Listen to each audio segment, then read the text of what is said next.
Hello from my bathroom. So if I kind of start talking loud or if I get too quiet, I'm sorry. The bathroom's kind of small, so it echoes a lot, so I can't really tell if I'm being loud or if I'm being too quiet.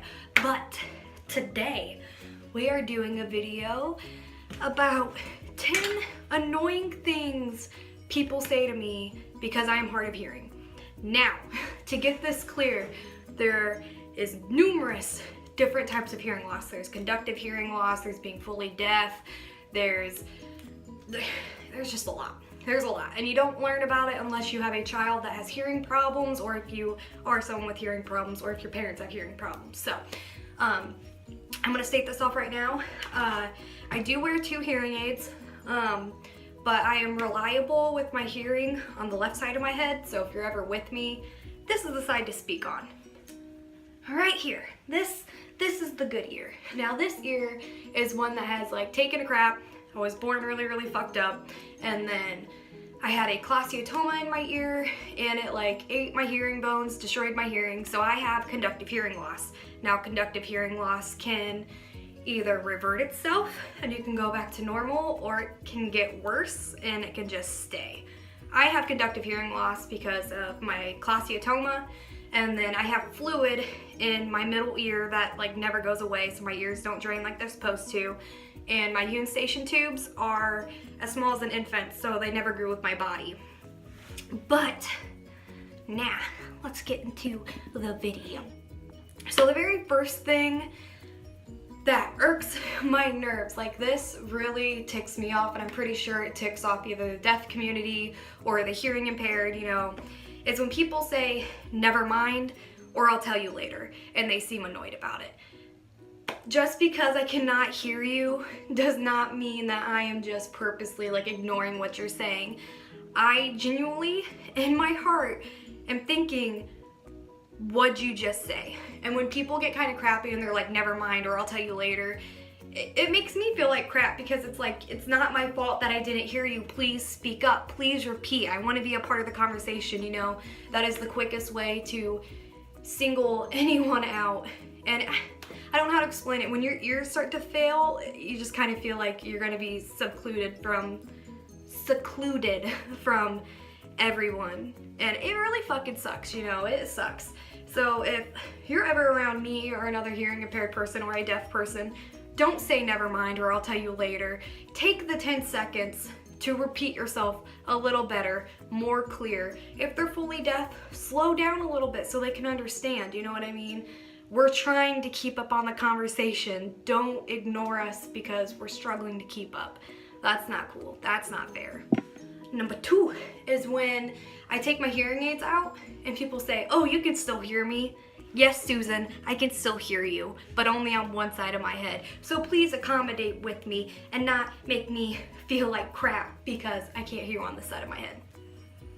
Hearing aids help a lot, yes, but the moment I take this out, I take my hearing aid out of this ear, I'm fucked. Like, with loud noises or anything, it's hard to be in a room with me. You know, going to beauty school, it was a struggle, especially when there's blow dryers and everything going on. Because I'm not gonna hear you in my chair. You're gonna be right there in front of me, but I'm just gonna smile and be like, yeah, ha ha ha ha ha. I do the same thing when people have like heavy accents, like, it's hard. Number 3, number 3 is correcting my speech. You know, 9 times out of 10, if I mess up a word, I'm gonna sit there and I'm gonna correct myself and re-say it until I can say it again. I was born completely deaf, and then they did a surgery and removed some crap out of my ears, and then I was able to hear. But I was in speech class from like kindergarten all the way up until about 4th grade because I moved to another school and they didn't have accommodations for people with impairments at all, so that was kind of a bummer because I definitely needed it. I still struggle with my ERs, my THs at times, my Rs, you know, it just happens. But you know, there's ways that you can come around and correct someone and not sound crappy about it. Like if someone says Altima and you're like, Altima? Okay, thanks. Like, no, you could have been like, oh, it's Altima. And I'll be like, oh, because you know what? Being hearing impaired or being deaf, if you're not completely deaf to where you can't hear anything and we can still pick up little sounds, we're gonna miss those vowels, we're gonna miss those consonants, you know what I mean? Like, it's a struggle. Give us time and don't be a D-bag and be rude. Number 4 is when I tell people that I am hearing impaired and they're like, oh, I know sign language. Well, okay, Bill, I don't. Like, I'm learning, but not all deaf people or hearing impaired people know sign language. And the one thing that I don't think people understand is that sign language is not universal. Just like how we have different languages, like German, Swedish, anything.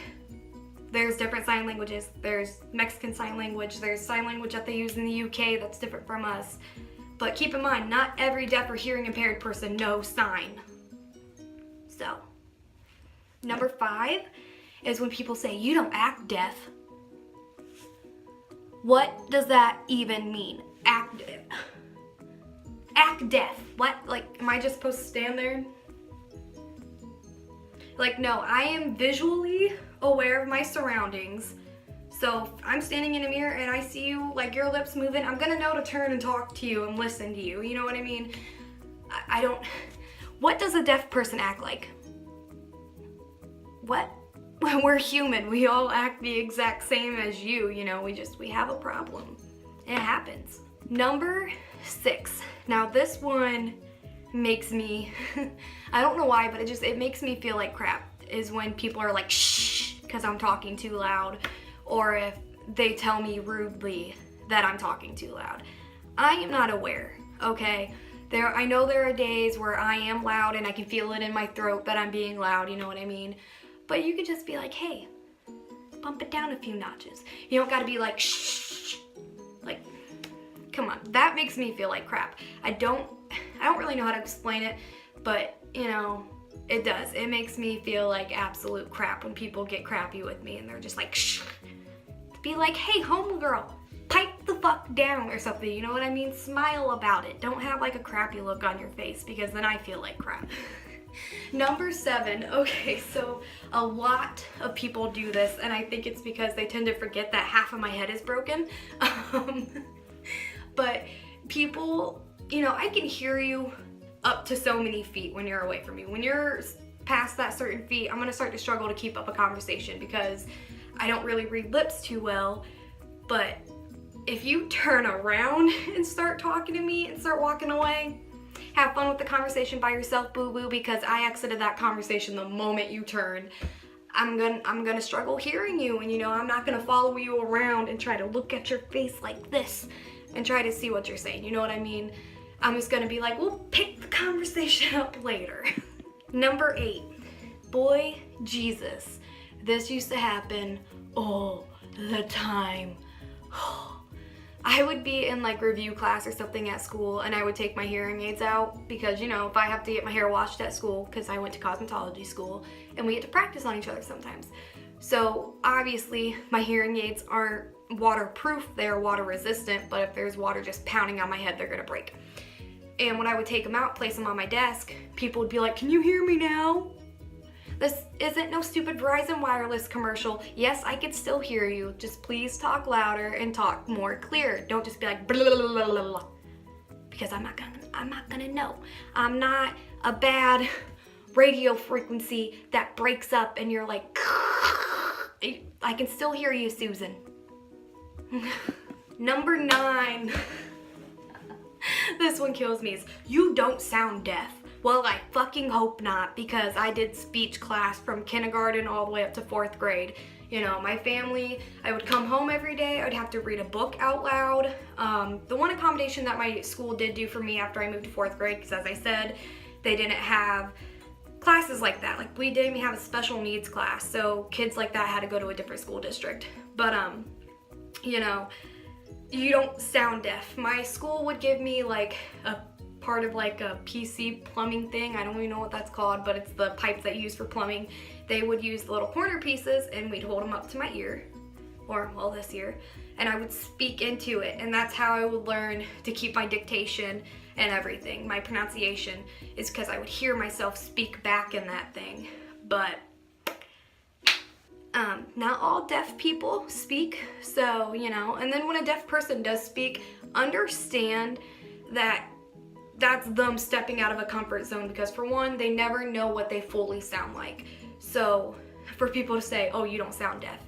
Well, a lot of us put a lot of hard work into it, and like I practice my speech every day because I never shut the fuck up, but that's what I do. And number 10 is when people decide to whisper at me. Guess what? I can't hear you. Your face is away from me. I don't know what you're saying. It's a bad game of telephone. Let's just cancel that out before anyone's like, hey, Darren, we should go do this. Because I'm going to be like, what? What? Repeat yourself. It's a bad thing, you know. Unless, because of my hearing loss, it's more in the lower tones. So if you have a high-pitched voice and you're whispering in my ear, I'm probably going to hear you. But if you know you're kind of like a monotone voice like me, when you whisper to me, I'm going to be like,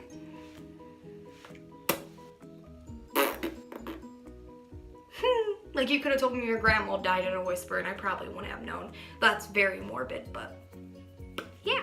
So that is the end of this video. I hope you guys enjoyed and maybe got a laugh out of it, because you know what? I laugh at myself every day. When I was in school and people would say something, I'd be like, guys, I'm deaf. You know, like I'd make fun of myself, you know, because you have to laugh at yourself before other people do.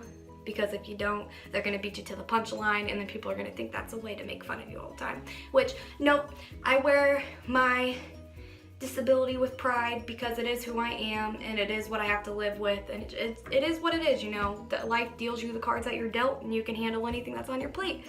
But yeah, hope you guys have a great day.